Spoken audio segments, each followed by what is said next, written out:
ఈరోజు యువత ఎదుగుతున్నారు. మొన్ననే మీరు చూశారు, డిప్యూటీ సీఎం కనపడటం లేదు అని ఫ్లెక్సీలతో చాలా మంది తిరుగుతున్నారు. ఎక్కడయ్యా మీరు యువతకి ఉద్యోగ అవకాశాలు దొరకట్లేదు అంటే నేను హరహర మల్లు డబ్బింగ్ బిజీలో ఉన్నాను అంటాడు. మరి 10 లక్షలు ఒక నిరుద్యోగికి ఇస్తాం స్వయం ఉపాధికి, ఎక్కడయ్యా మీరు అని వాళ్ళ పార్టీ వాళ్ళని అడిగితే ఆయన ఓజీ షూటింగ్లో బిజీగా ఉన్నాడు అంటారు.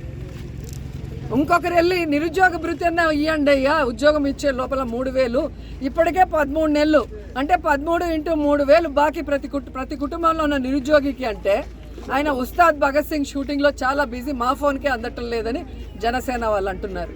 ఇంతకన్నా సిగ్గుచేటు ఏమైనా ఉందా?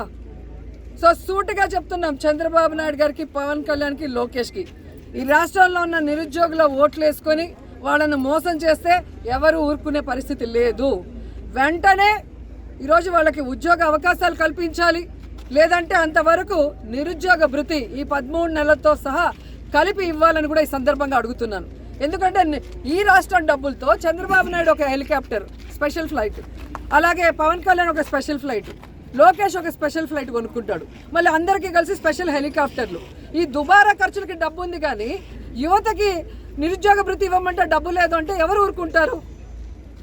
కాబట్టి వాళ్ళకి నిరుద్యోగ భృతి ఇవ్వాలి, వెంటనే ఉద్యోగాలు చూపించాలి, ఆ తర్వాత ఫీజు రింబర్స్మెంట్ బకాయిలు వెంటనే ఇవ్వాలి. ఎందుకంటే కాలేజీల్లో పిల్లల్ని ఈరోజు ఇబ్బంది పెడుతున్నారు, వాళ్ళు డబ్బులు కట్టకపోతే తరిమేస్తున్నారు. ఈరోజు వాళ్ళు చదువుకోకుండా ఇళ్లల్లో కూర్చుంటే వాళ్ళ కుటుంబాలు ఎలా బాగుపడతాయన్న ఆలోచన వీళ్ళకి లేదని నేను ప్రశ్నిస్తున్నా. కాబట్టి వైఎస్ఆర్ కాంగ్రెస్ పార్టీ ఈ యువత పోరుకి సంఘీభావం తెలియజేస్తున్నాం. యువతకు ఉద్యోగాలు, నిరుద్యోగ భృతి వచ్చేంత వరకు, అలాగే చదువుకుంటున్న పిల్లలకి ఫీజు రియంబర్స్మెంట్ వచ్చేంత వరకు పోరాడుతూనే ఉంటామని కూడా తెలియజేసుకుంటున్నాం.